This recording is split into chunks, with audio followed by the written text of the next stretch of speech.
Pandillas, capítulo 6. Rolling Twenties, Outlaw Bloods. El Parque Trinity ha sido escenario de muchas disputas de territorio entre dos pandillas latinas rivales, Los Locos Par 13 y Primera Flats 23.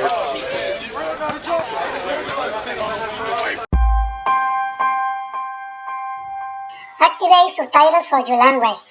You can find them in YouTube settings. ¿Te gustaría un nuevo diseño de pintura en tu auto? Deja tu auto estacionado por la noche en South Central.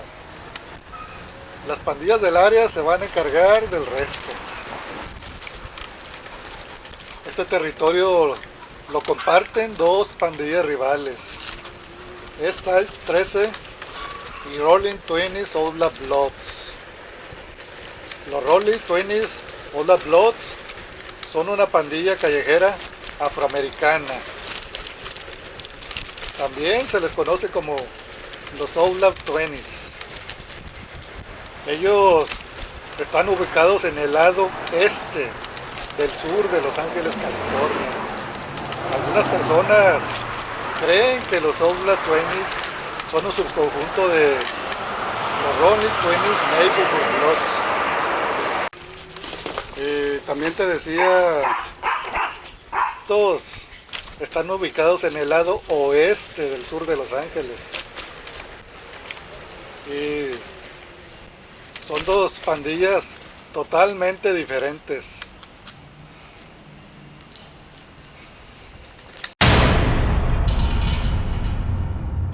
A menudo los confunden entre sí debido a la similitud de sus nombres. Pero a pesar de que la distancia que los separa son muchos bloques, estas dos pandillas son aliados. Otras pandillas aliadas de los Outlaw Twenties son los Rolling Twenties, Bloodstone Pirus y los Bloodstone Villains. Y como ya dije al principio del video, esta pandilla comparte su territorio con uno de sus principales rivales, la temida y peligrosa pandilla hispana, Side 13. Y también te decía, otros de sus principales rivales en el área son varias pandillas de Crips: 43 Gangster Crips, Avalon Gangster Crips, Broadway Gangster Crips. Pues esto solo por mencionar algunos.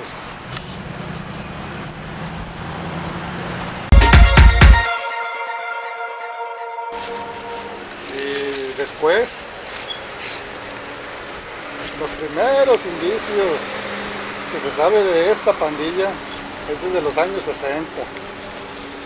Supuestamente esta pandilla se llamaba SWAT Laws, pero en los años 70 se unieron a la alianza de Bloods, y fue entonces cuando cambiaron su nombre a Rolling Twenties Outlaw Bloods. Allá en aquellos años esta área era predominantemente afroamericana, y ellos alguna vez fueron una enorme pandilla. Pero hoy los Outlaw Twenties han sido diezmados por años de conflictos con innumerables rivales. Y también el cambio demográfico en el área. Hoy esta área es predominantemente mexicana. Aquí te va una historia de Rolling Twenties Outlaw Bloods. Fue en marzo de 2007. Un joven latino llamado Rafael. Él llegó a visitar a su novia entre las calles 31 y Stanford. Cuando llegó, estacionó su auto frente a la casa de su novia, llamada Nelly. entró a la casa de su novia y poco después un joven afroamericano salió de la casa de al lado. Él montó una bicicleta y comenzó a dar vueltas en la calle muy cerca del automóvil de Rafael. En esos momentos Rafael salió de la casa hacia el auto seguido de su novia.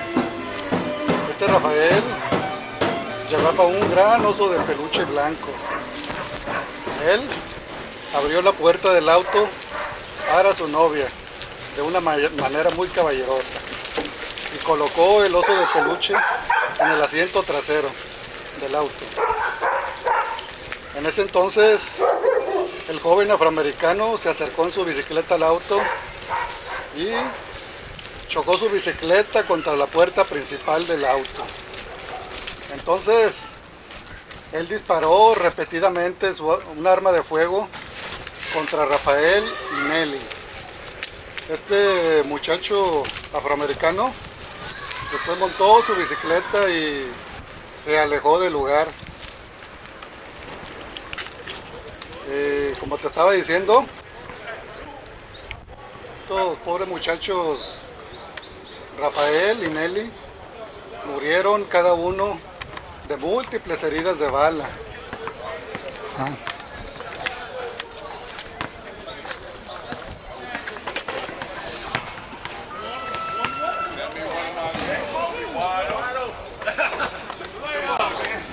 El Parque Trinity ha sido escenario de muchas disputas de territorio entre dos pandillas latinas rivales, Los Locos Par 13 y Primera Flats 23.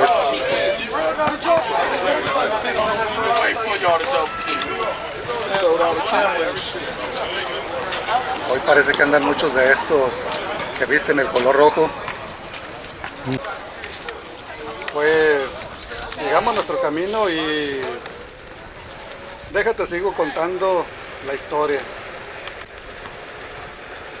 Un muchacho llamado Marquis, un miembro de la pandilla Outlaw 20. Marquis fue identificado como la persona que asesinó a Rafael y Nelly. Este muchacho fue identificado por dos testigos del tiroteo. Un adolescente de 15 años llamado José y Freddy, un jovencito de 13 años, son los que lo identificaron. Bueno, ¿y en qué nos quedamos? Oh, sí. José no conocía a Marquis por su nombre, pero ya lo había visto en muchas ocasiones en el vecindario. Ese día José iba saliendo del apartamento donde vivía y miró a este Marquis disparando con una pistola hacia el auto de Rafael. Después del tiroteo, pues miró al chavo a Marquis, alejarse en su bicicleta. El otro testigo clave fue este Freddy. Este Freddy vivía cerca de la intersección de Stanford y calle 31, que ese es precisamente el lugar donde ocurrió el tiroteo.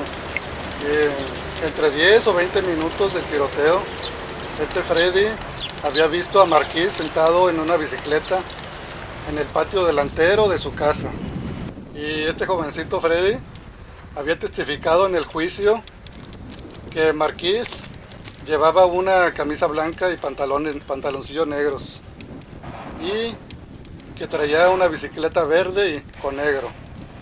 Cuando sucedió el tiroteo, este Freddy se encontraba en el patio trasero de su casa y cuando él escuchó los disparos fue corriendo hacia el frente de su casa.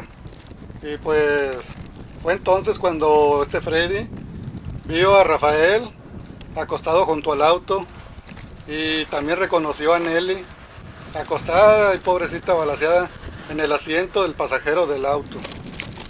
Los oficiales que investigaron el tiroteo encontraron las marcas de pintura verde de la bicicleta en la puerta del auto de este Rafael. Y ellos también consiguieron varias cintas de video grabadas en el momento del tiroteo y antes del tiroteo. Como te estaba diciendo,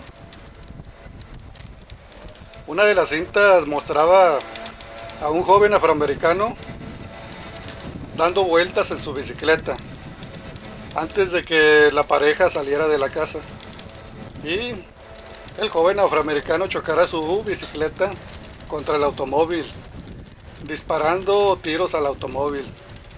Pero por la distancia de la cámara y la mala calidad de la grabación, el joven no era reconocible.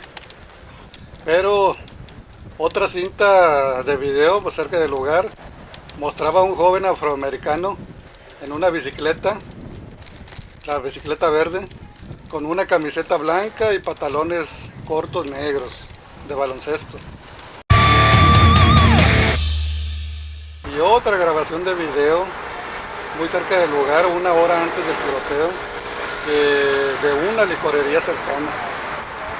En esa grabación de la licorería mostraban al joven afroamericano que sí era reconocible, a este marquís. En esa grabación, este marquís vestía pantalones cortos de baloncesto negros, una camiseta blanca y traía la bicicleta verde. Y otra grabación en la misma licorería mostraba a este marquís parado frente a la caja registradora con los pantaloncillos negros cortos y la camiseta blanca. Y pues, basados en las grabaciones de video y los testigos, este marquís fue arrestado en mayo del 2007, 2 meses después del tiroteo. Y además de esas evidencias, un detective grabó varias llamadas telefónicas de este marquís mientras él se encontraba en la cárcel. Este marquís había llamado por teléfono a su novia y a su abuela, y él les ordenaba que se deshicieran de la bicicleta verde y que se aseguraran de que la policía no encontrara la bicicleta. ¡Qué muchacho tan tarugo!, ¿verdad? Es como decía el dicho de mi abuelita: para pendejos no se estudia. Bueno, pues aquí termina el tour del día de hoy. La siguiente semana te doy un tour por un territorio peligroso, el territorio de un fuerte aliado de la mafia mexicana. Si te gustó el video, puedes cooperar con una rebanada de pizza, no seas tacaño, hombre, o échame un super gracias en YouTube antes de que me agarren las pandillas y me den una buena revolcada.